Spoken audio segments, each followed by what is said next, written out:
बिस्मिल्लाहिर्रहमानिर्रहीम, अस्सलाम वालेकुम। Welcome back to my channel हम और किचन व्लॉग।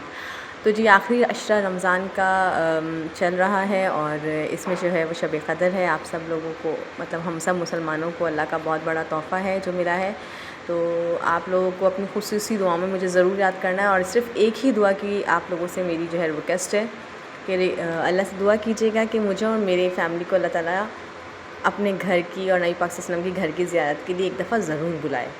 तो जी आज के व्लॉग की जो रेसिपी है वो है, आपको पता लग ही गया होगा टाइटल देख के कि पिन व्हील समोसा रेसिपी है आज की हमारी। तो इसकी रेसिपी बहुत ही इजी है और वो रेसिपी जिसमें इंग्रेडिएंट्स कम होते हैं मुझे बताते हुए बहुत ही खुशी होती है। तो ये ज़रूर शेयर करनी थी मुझे आप लोगों के साथ अपने चैनल पे। तो सबसे पहले हमने इसके लिए लिया है 1.5 कप मैदा और उसमें हमने डाला है 1 से 1.5 कप जो है घी इस्तेमाल करना है, इसमें ऑयल इस्तेमाल नहीं करना है।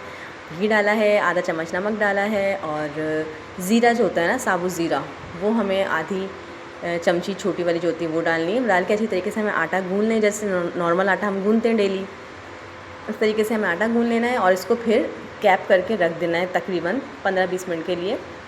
उसके बाद जो है हमें बॉइल्ड आलू लेने हैं, हस्बे ज़रूरत आप ले सकते हैं जितना, मतलब हम जितनी भी रेसिपी बना रहे हैं उसमें मैंने सिर्फ 2 आलू यूज़ करे हैं। आप छोटे हों तो 3 से 4 आलू भी इस्तेमाल कर सकते हैं। लेके उसके अंदर हम सारे मसाले डालें। मसाले मैंने सारे शो कर दिए आपको क्या क्या थे।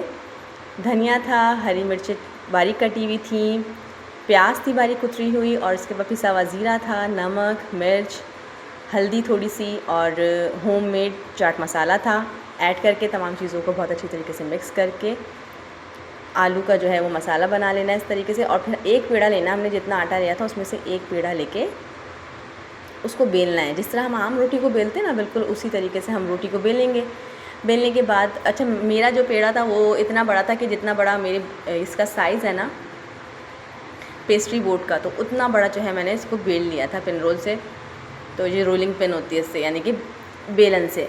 तो उसके बाद जो है चम्मच की मदद से मैंने पूरी जो है रोटी की जो बेला था ना रोटी, मैंने उस रोटी के ऊपर मैंने चम्मच की मदद से पूरे को स्प्रेड किया है। उसके बाद हाथों की मदद से मैंने अच्छी तरीके से इसको प्रेस कर दिया है। बहुत लाइट हाथ से करना है कि रोटी टूटे भी नहीं और सारे आलू जो हैं वो इवन हो जाएँ, इक्वल हो जाएँ ऊपर से लेयर। उसके बाद बहुत ही आहिस्ता आहिस्ता हमें इस तरीके से इसको रोल करना है, यानी कि इसकी पिन व्हील बनानी है जिस तरीके से।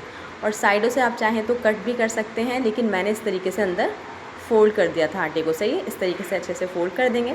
उसके बाद आप चाहें तो धागे की मदद से भी काट सकते हैं, लेकिन तेज़ नाइफ़ होती है ना जो बड़ी, उससे लेके आप हल्के हाथ से काटेंगे तो बहुत अच्छी कटिंग होगी।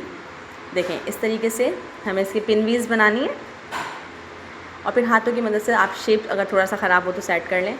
उसके बाद जो हमने सलैरी बनाई थी मैदे की, मैदे में पानी डाल के उसको घोल बनाया था, उसमें 1 बाय 1 हमें डिप करना है और उसको फ्राई कर लेना है।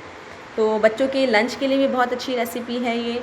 चाहें तो आप इसे बना के फ्रीज़ भी कर सकते हैं, फिर रफ्तार के वक्त आप इसको फ्राई कर लें।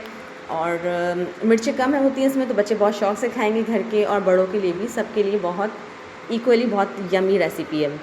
तो मेरे ब्लॉग्स अगर आपको पसंद आ रहे हैं और रेसिपीज़ भी अगर आप ट्राई कर रहे हो तो मेरे चैनल को लाइक शेयर सब्सक्राइब करना बिल्कुल मत भूलिएगा और अपनी खुसूसी दुआओं में मुझे याद रखिएगा। अपना बहुत ख्याल रखिएगा। अल्लाह हाफ़िज़।